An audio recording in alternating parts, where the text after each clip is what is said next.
Hola, en este vídeo vamos a seguir con nuestras clases teóricas del tema 6, reacciones químicas, y nos vamos a centrar en un método fundamental en química como son los factores de conversión. Es importante aprender a utilizarlos cuanto antes porque son esenciales, fundamentales para poder realizar los problemas en química. ¿Qué es un factor de conversión? Pues un factor de conversión es una cantidad que relaciona dos unidades de medida, de tal forma que podemos pasar de una a otra aplicando dicha cantidad. Va a ser como una especie de factor de un elemento de cambio para pasar de una unidad a otra.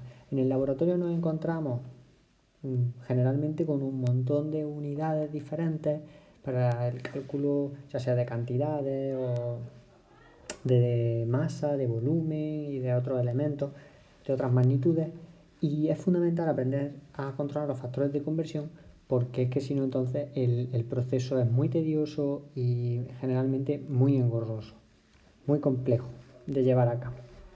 Cambio los factores de conversión de una forma sencilla, simple y muy limpia. Cualquier persona que controla o que conozca los factores de conversión ve el proceso y automáticamente sabe seguirlo fácilmente. Bien, ¿cómo vamos a proceder para realizar una conversión aplicando factores de conversión? Bien, tenemos descrito el método en 6 pasos. Vamos a ir aplicándolo a un ejemplo concreto. Nos dice el primer paso que tenemos que identificar la unidad a cambiar, la de origen y la unidad que quiero, la de destino. Es decir, vamos a tener una unidad de origen con una cierta cantidad en esa unidad y vamos a tener que pasarla a una unidad de destino. Aquí tenemos el caso concreto. Tengo 3 cuadrados. Cuadrados va a ser mi unidad de origen y quiero saber a cuántos triángulos, que es la otra unidad, la unidad de destino, equivale. Si nos damos cuenta, entre paréntesis ya nos están dando ese factor de conversión, esa relación que establece una conexión entre las dos unidades, entre los cuadrados y los triángulos. Como digo, nuestro primer paso es determinar la unidad de origen y la de destino, cuadrado y triángulo. No he cogido ninguna unidad concreta que conozcamos, sino una totalmente abstracta para que veáis que el proceso se puede aplicar luego a cualquier unidad que nosotros coloquemos ahí. El segundo paso es determinar el factor de conversión entre ambas unidades. Si no lo conocemos, que muchas veces es conocido, tenemos que nos lo tienen que dar. En este caso concreto nos dicen que 0,35 cuadrados es un triángulo. El tercer paso es escribir la cantidad inicial en la unidad de partida. Parto de 3 cuadrados, pues ahí tengo 3 cuadrados. Y ahora el paso 4, que es el paso más difícil y más importante, es escribir nuestro factor de conversión. Pero lo tenemos que escribir de la forma correcta. Hay que ponerlo en forma de fracción. Así que primero escribo mi fracción y veo que después, cuando yo efectúe mi conversión, voy a pasar de tener cuadrado a tener triángulo. Entonces, tengo que pensar cómo colocar mi factor de conversión, es decir, que 0,35 cuadrados equivalen a un triángulo, de tal forma que empiece teniendo cuadrado y acabe teniendo triángulo. Es evidente que si yo quiero tener triángulos, al final los triángulos tienen que aparecer aquí en el numerador, porque la unidad final no es 1 partido triángulo, sino que son triángulos. Luego debo tener triángulos en el numerador. Y por tanto, a la hora de escribir mi factor de conversión, si los triángulos valen en el numerador, los cuadrados tienen que ir en el denominador. Y ahí lo tenemos, nuestro paso 4. Un triángulo equivale a 0,35 cuadrados, o al revés.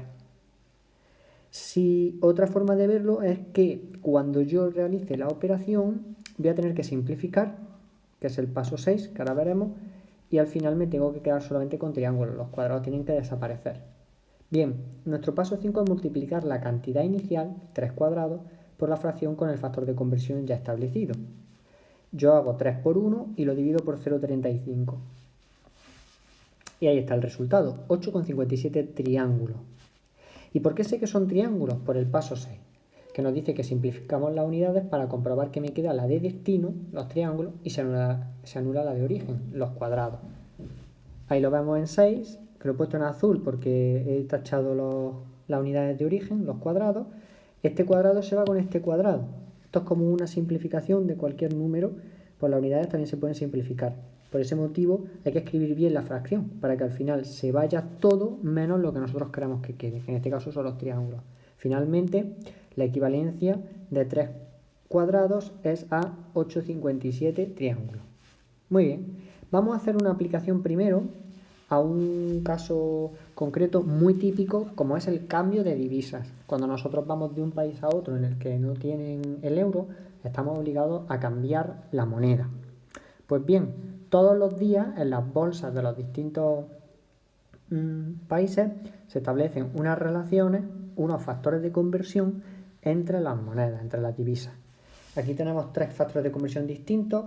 En morado he puesto el dólar estadounidense al euro, en azul oscuro el yen japonés a euro y en rojo claro la libra esterlina inglesa británica a euro. Pues bien, nos vamos a preguntar lo siguiente: ¿qué pasa si yo quiero ir con 20 euros a Estados Unidos? ¿Cuántos dólares americanos me van a dar? Pues bien, un dólar estadounidense equivale a 0,92 euros. Aquí tenemos nuestro factor de conversión. Si nosotros lo aplicamos, diríamos que tenemos 20 euros y sabemos que queremos al final tener dólares. Por lo tanto, a la hora de escribir mi factor de conversión en la fracción, tengo que ponerlo de tal manera que me queden dólares.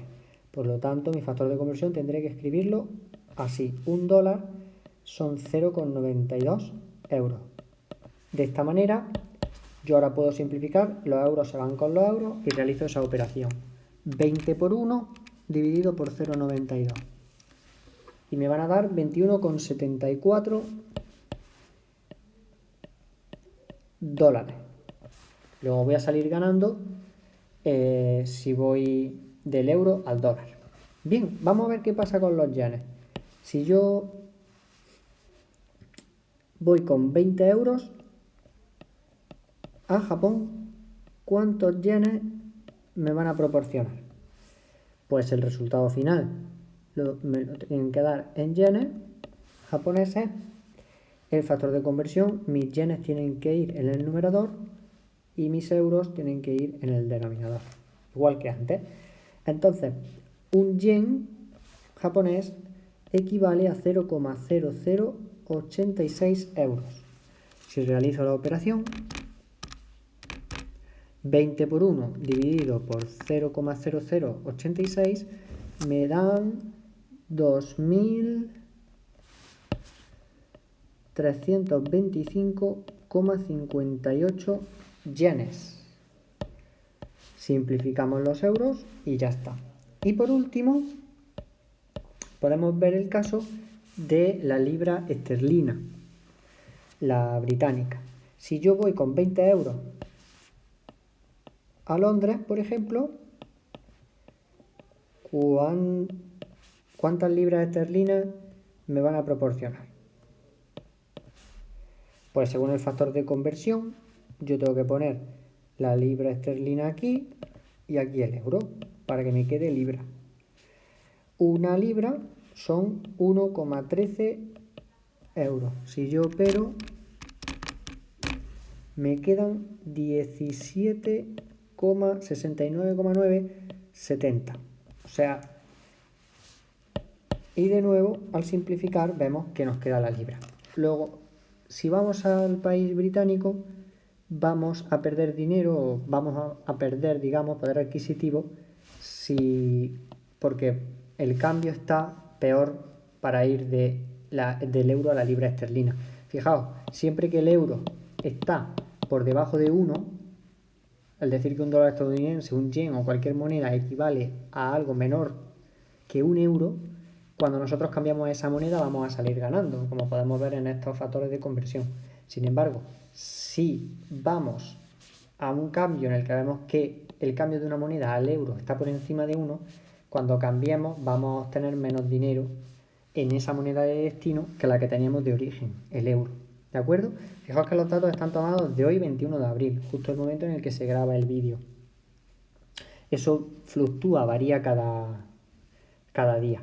Bien, estos factores de conversión quizás se ven fáciles de aplicar, pero no todas las unidades o no siempre nos encontramos con magnitudes que se midan con unidades, digamos, simples, como pueden ser las monedas, las divisas. Por ejemplo, la velocidad nos encontramos con un caso característico de unidades de medida que están combinadas o compuestas por distintas unidades a la vez. Entonces vamos a ver un ejemplo con el Guepardo y con el Boeing 777, un avión comercial típico. Vamos a intentar ver cómo se hacen los cambios de unidades cuando tenemos más de una unidad. El proceso no es diferente, es el mismo. Lo único que pasa es que tenemos que ir apilando, agregando fracciones por los factores de conversión correspondientes. Bien, procedamos con el Guepardo. Nos dicen que va a una velocidad de 100 km por hora y nos preguntan cuántos metros recorre en cada segundo. Es decir, nos están pidiendo expresar la velocidad en metros por segundo. Bien, parto de mi unidad de partida, como antes, 100 km por hora. Me conviene escribirlo así y no con la fracción en diagonal, porque a la hora de simplificar para mí es más cómodo. Fijaos que el cambio que nosotros queremos hacer es de kilómetros por hora a metros por segundo. Luego tenemos un cambio doble. Por un lado, los kilómetros hay que pasarlos a metros y por otro lado, las horas hay que pasarlas a segundos. Bien, vamos a empezar cambiando los kilómetros. Mi dato final tiene que ser en metros por segundo. Luego, empezamos. ¿Cuántos kilómetros hay en un metro? ¿O cuántos metros hay en un kilómetro? Hay que establecer ese factor de conversión. Hay factores de conversión, como he dicho antes, que son fácilmente o mundialmente conocidos, como pueden ser los cambios de unidades de longitud. Sabemos que un metro, o que un kilómetro, mejor dicho, es más cómodo, es igual a 1000 metros. Y que una hora equivale a 3600 segundos. Aquí están nuestros factores de conversión. Son los que tenemos que utilizar. Para poner primero aquí el cambio de kilómetros a metros hay que pensar, si el metro está en el numerador de la unidad, en nuestro factor de conversión tiene que estar también en el numerador, para que al final de la operación nos quede el metro arriba. Luego hay que poner aquí 1000 metros equivalen a 1 kilómetro. Y si queremos hacer ahora el cambio de horas a segundos, nos fijamos en la unidad final. Los segundos están en el denominador de la unidad. Por lo tanto, nuestros factores de conversión tienen que estar en el denominador, para que al realizar las operaciones quede ahí. Por lo tanto, la hora tiene que ir arriba. Una hora son 3600 segundos. Si operamos, serían 100 por 1000 y por 1 dividido por 1 por 3600. Nos quedan 27,78 metros por segundo. Y al simplificar vemos que la hora se va con la hora porque están numerador y denominador, kilómetro con kilómetro. Nos quedan metros y segundos, que es lo que queríamos. Otro ejemplo, con el Boeing 777, tenemos 850 km por hora su velocidad media y queremos saber cuánto es su valor en hectómetros por minuto. Bien, nuestro cambio de unidades, en este caso es de kilómetros por hora a hectómetros por minuto, y nuestros factores de conversión son que 1 kilómetro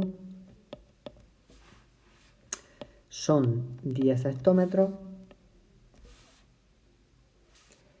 y una hora son 60 minutos.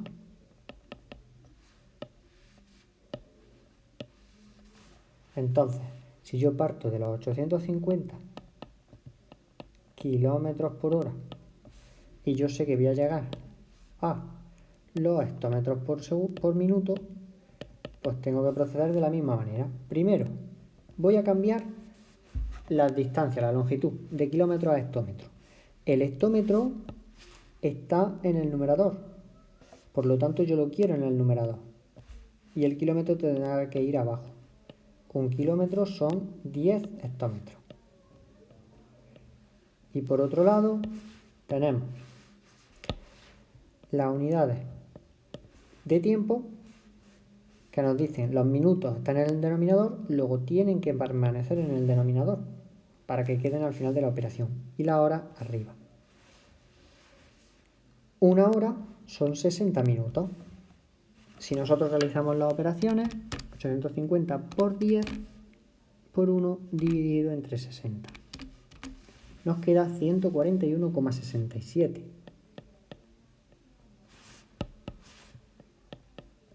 Hectómetros por minuto. Si simplificamos, vemos que las horas se me van con esta hora, numerador, denominador, y los kilómetros se me van con los kilómetros. De nuevo, numerador, denominador. Y me queda los hectómetros por minuto, que quedan finalmente en la unidad final. Y hasta aquí el vídeo sobre factores de conversión. En un vídeo posterior lo aplicaremos a los conocimientos de química sobre el mol, la masa molar y las demás cosas que hemos visto a lo largo del tema.